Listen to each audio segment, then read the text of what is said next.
LOP గారు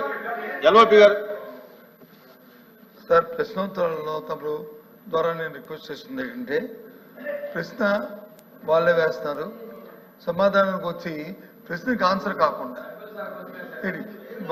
గత స్మృతుల్ని వాళ్ళ గొప్పల్ని వాళ్ళ తాలూకా వీళ్ళని లేనివన్నీ ఫ్యాబ్రికేట్ చేస్తూ చెప్పుకొస్తున్నారు. అధ్యక్ష, సూటిగా ప్రశ్న అడుగుతున్నాము.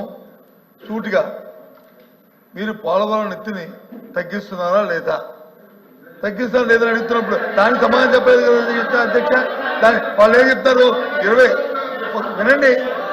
వినండి మరి చెప్తుంది మీరు చెప్పిన సమాధానం, మీరు చెప్పిన సమాధానమే. నేనేం ఫ్యాబ్రికేట్ చేయట్లేదు. I'm not fabricating any issue. I'm not fabricating any issue. మీ రోజు వచ్చిన మాట రికార్డులో చూసుకోండి. నేనేమైనా కూర్చోండి, మరి చెప్తాను. కూర్చొని మాట్లాడేయండి మంత్రి గారు. చెప్పండి, కూర్చో.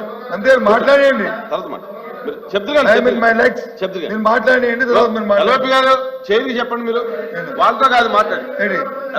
ఆయన చెప్పింది ఏంటి సార్? 22వ సంవత్సరంలో ఫస్ట్ ఫేజ్ లోకి ఆ డబ్బులు రిలీజ్ చేయమని చెప్పి అప్పుడు ప్రభుత్వం ఆదిత్య దాస్ గారు సెక్రటరీగా ఉంటూ లేఖ రాశారని చెప్పారు. ఎస్, ఆ డబ్బు ఇవ్వండి, ఇది దాని తర్వాత అది కంటిన్యూ అవుతుంది అని చెప్పారు. ఇప్పుడు మేము అడుగుతుంది స్టేట్ కోసం ఈ ప్రభుత్వం కేంద్ర ప్రభుత్వంతో సంప్రదించిన తర్వాత ఉన్న సమాచారం ఏంటంటే, రాష్ట్ర ప్రజలకు అందరికీ ఆందోళన ఏంటంటే, ముఖ్యంగా ఉత్తరాంధ్ర ప్రాంతంలో మా ప్రజలకి, అలాగే రాయలసీమ ప్రజలకి ఏదైతే ఎత్తు తగ్గిస్తే రాబోయే ఇందాక విద్యుత్ శాఖ మంత్రి గారు ఏదైతే మాట్లాడారో 900 మెగావాట్లు విద్యుత్ ఇస్తున్నారో, లేకపోతే రాయలసీమకి వచ్చి మిగిలిన జిల్లాలు వెళ్ళాలన్నారో, మా సుదృష్టం తవ్వాలన్నారో, వీటికన్నిటికీ ప్రమాదం వచ్చే పరిస్థితి ఉంది. కాబట్టి తగ్గిస్తున్నారా లేదా? తగ్గిందని చెప్పండి. Yes, record, fine, no issue. అదే ఆ మాట చెప్పండి. అంతే మేము అడుగుతుంది స్టేట్ కోసం. అంతేగాని దానికి ఉపద్ఘాతాలు మా చరిత్రది. సార్, పోలవరం అంటే స్వర్గీయ రాజశేఖర రెడ్డి గారు జ్ఞాపకం వస్తారు. నేను వెళ్ళాను దానికి హోమ్డేస్ చేసినప్పుడు ఐఎమ్ ది మ్యాన్. మా అద్భుతమైన కార్యక్రమంలో నాకు అవకాశం భగవంతుడు నాకు ఇచ్చాడు. మేము మార్చారు రైట్. వీళ్ళు వచ్చి ఏం చెప్తారు సార్ వీళ్ళు? అయినా దానికి వెళ్ళట్లేదు. ఆ గొప్పలు మేము చెప్పుకోలేదు. కానీ ఇవాళ సూటిగా ప్రభుత్వం తగ్గిస్తుందా, ప్రభుత్వం తగ్గించట్లేదా? సమాధానం చెప్పండి మంత్రి గారు.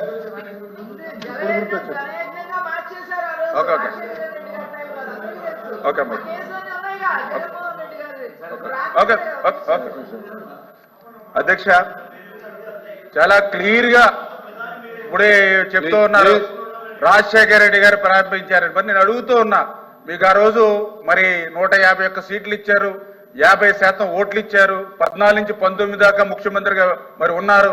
మరి ఎందుకు ఆ రోజు 72% పోలవరాన్ని యాజ్ ఎ రికార్డ్ చెప్తూ ఉన్నాయి? నేను చెప్పట్లా, యాజ్ ఎ పీపీ చెప్తుంది, సిడబ్ల్యూ చెప్తుంది. 2019కి 72% పూర్తయిందని.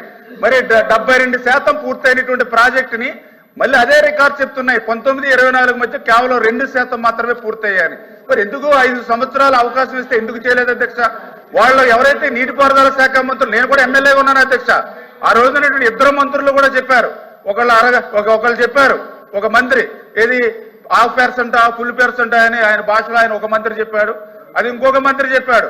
ఈ పోలవరం ప్రాజెక్ట్ ఎవరికీ అర్థం కాదు, ఎందుకంటే నాకే అర్థం కాలేదు కాబట్టి ఇది ఎప్పుడు పూర్తవుతుందో తెలియదని ఇంకో మంత్రి చెప్పాడు అధ్యక్ష. వీళ్ళకి 5 సంవత్సరాలు అధికారం ఇస్తే వీళ్ళు చెప్పింది అదే అధ్యక్ష. కానీ ఈ రోజు చాలా క్లియర్ గా మళ్ళీ నేను బొత్స సత్యనారాయణ గారు కూడా చెప్తూ ఉన్నాం, గత మీటింగ్ లో కూడా చెప్పాం, మళ్ళీ చెప్తూ ఉన్నా, చంద్రబాబు నాయుడు గారి స్కీము నదుల అనుసంధానం. ఆ నదుల అనుసంధానం అవ్వాలనంటే ఖచ్చితంగా పోలవరం అనేది ప్లస్ 45.72 మీటర్స్ కే పోలవరం నిర్మాణం పూర్తవుతుంది. ఆ ప్లస్ 45.72కి పోలవరం నిర్మాణం పూర్తి చేసి ఆ గోదావరి జలాలు వాళ్ళ మరి ప్రభుత్వం ఇవ్వలేకపోయినా ఉత్తరాంధ్రకు మేము నీళ్లు తీసుకెళ్లిస్తాం. అదేవిధంగా వాళ్ళ రాయలసీమకు కూడా మేము నీళ్లు ఇస్తామని చెప్పి మీ ద్వారా తెలియజేస్తున్నాం అధ్యక్ష.